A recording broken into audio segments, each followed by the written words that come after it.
অহংকার করে যাব কোথায়? আস্ফালন করে যাব কোথায়? আল্লাহর রাজত্বের বাইরে, আল্লাহর ক্ষমতার বাইরে যাওয়ার ক্ষমতা তো কারোই নাই। সুতরাং অহংকার তার মধ্যে জায়গা পাবে না।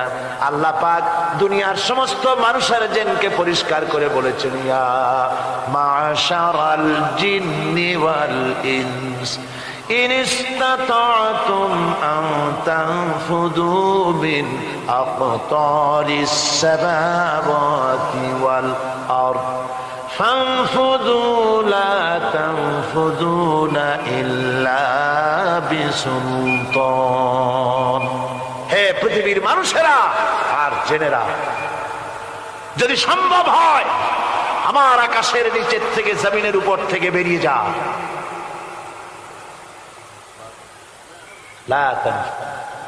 বেরিয়ে যেতে পারবে না। আমি আকাশ এবং জমিন থেকে যদি সম্ভব করতে পারো বেরিয়ে যা। আর যদি কোনো আকাশ থাকে তার নিচে যা, আর যদি কোনো জমিন থাকে তার উপরে যাও। এমন দেশ যদি পাও যেখানে আমার আলো ছাড়া কোনো আলো আছে, আমার বাতাস ছাড়া কোনো বাতাস আছে, আমার চাঁদ সূর্য ছাড়া কোনো চাঁদ সূর্য আছে, যাও সেখানে। আল্লাহ রাব্বুল আলামিন বলেন নাই এরকম যাওয়ার কোনো উপায় নাই। আমি আল্লাহ রাব্বুল আলামিন আকাশ আর জমিন দিয়ে প্যাকেট করে রেখেছি, আটকায় রেখেছি। আমার রাজত্ব থেকে, আমার ক্ষমতা থেকে, আমার কর্তৃত্ব থেকে বেরিয়ে যাওয়ার ক্ষমতা কোনো মানুষের নাই, কোনো জেনের নাই, কোনো প্রাণীর নাই। সুবহানাল্লাহ। মানুষ হচ্ছে অহংকার কিসের হবে? তোমরা হচ্ছ ফকির। আল্লাহ পাক বলছেন ওয়াল্লাহুল গনিয়্যু ওয়া আনতুমুল ফুকারা। আল্লাহ হচ্ছেন গনি। আল্লাহ কি? গনি, বেনিয়াস, বেপরোয়া। ফাআলুন বিমা ইউরিদ, যা খুশি তাই করে, কারো মুখাপেক্ষী তিনি নন। কোরআনে কারীমে রব্বুল আলামিন বলেছেন, নবী আপনি আমার ব্যাপারে, আমার গুণাবলীর ব্যাপারে বলুন। কুল হুয়াল্লাহু আহাদ। পড়েন সবাই, কুল হুয়াল্লাহু আহাদ আল্লাহুস সামাদ লাম ইয়ালিদ ওয়া লাম ইউলাদ ওয়া লাম ইয়াকুল লাহু কুফুয়ান আহাদ। আল্লাহ পাক বলেন, বান্দারে ও আমার নবী আপনি বলুন, আল্লাহ পাক এক এবং একক, তিনি নিরঙ্কুশ, তিনি বেনিয়াস, তিনি কারো মুখাপেক্ষী নন, তিনি কাউকে জন্ম দেন নাই, তাকেও কেউ জন্ম দেয়নি। আকাশ এবং জমিনে আল্লাহর সমকক্ষ কেউ নাই। তোমরা হচ্ছ ফকির আর আমি আল্লাহ হচ্ছে বেনিয়াস। লিল্লাহি মা ফিস সামাওয়াতি ওয়া মা ফিল আরদ। আকাশে যা আছে, জমিনে যা আছে, সব আল্লাহ। সব কার? আল্লাহ পাকের। সুতরাং কিসের অহংকার, কিসের মাতবাড়ি? মানুষ পেছনের কথা ভুলে যায়, মুঠেই চিন্তা করে না। একটু আগে যারা ক্ষমতায় ছিল আজকে তারা ক্ষমতা হারা। আজকে যারা ক্ষমতায় এলো তারা আবার ক্ষমতা মস্তদে বসে দুনিয়ার সব বিপদাপদ ভুলে যায়। কি করে আরো বেশি লুটপাট করা যায়, আরো বেশি মানুষকে শোষণ করা যায়, মানুষ এই চিন্তাই করে। অহংকারে, ক্ষমতার দর্পে ফেটে পড়ে, চিন্তা করে না পেছনের কথা। আল্লাহ রাব্বুল আলামিন বলেন, যারা নাকি মুমিন বান্দাদের বিনয় এবং বিনম্রতা তাদের মধ্যে সৃষ্টি হয়ে যাবে, তার কারণ হলো আল্লাহ পাক বলেছেন, ওয়ালা তামশি ফিল আরদি মারহান ইন্নাকা লান তাখরিকাল আরদা ওয়া লান তাবলুগাল জিবালা তুলা। ওয়ালা তামশি ফিল আরদি মারহান, আমার জমিনের উপরে অহংকার করে পা ফেলো না। তুমি কি পারবে অহংকার করে আমার জমিনটাকে ফাটাই দিতে? কি বলেন, পারা যাবে? অহংকার করে জমিনের উপরে লাথি মারেন জোরে, জমিন ফাটবে? ফাটবে না, আপনার পা ছিঁড়ে যাবে।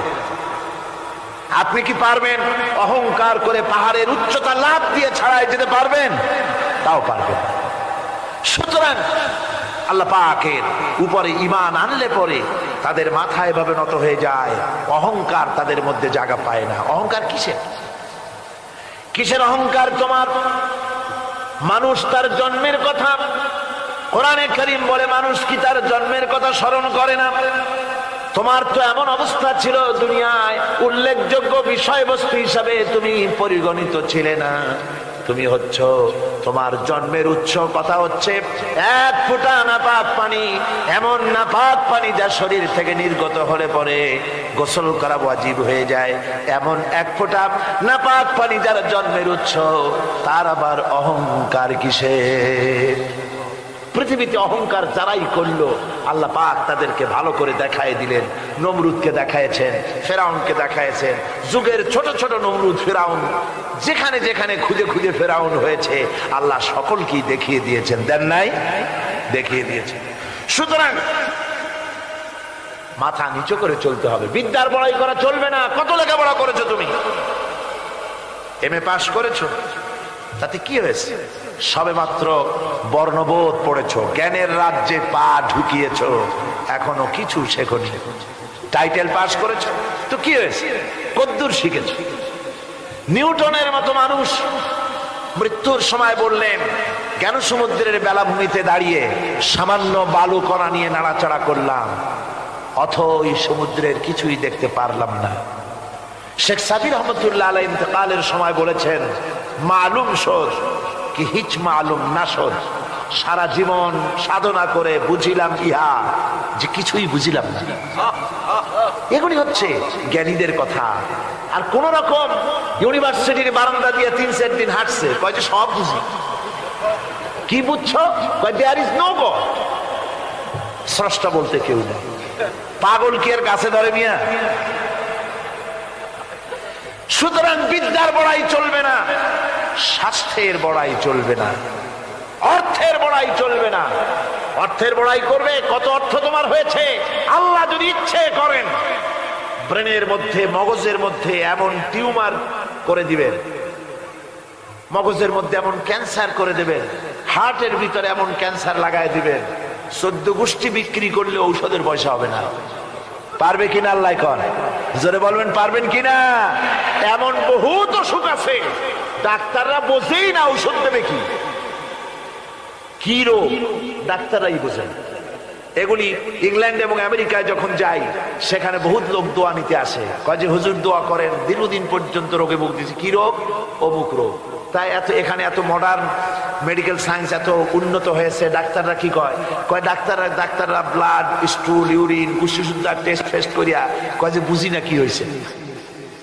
সুতরাং মুমিন বান্দা যারা আল্লাহর দ্বীনকে কবুল করবে, কালেমা পড়বে, তার অন্যতম একটি কোয়ালিটি হচ্ছে সে বিনয়ী, বিনম্র হবে। সুবহানাল্লাহ পড়ে। অহংকার তার মধ্যে জায়গা পাবে না। হাদিসে কুদসির ভিতরে এসেছে, আল্লাহ পাক বলেন, অহংকার হচ্ছে আমার ইজার, আমার চাদর স্বরূপ। যে ব্যক্তি অহংকার করে সেজন্য আমি আল্লাহ চাদর নিয়ে টানাটানি করে। নাউযুবিল্লাহি মিন যালিক।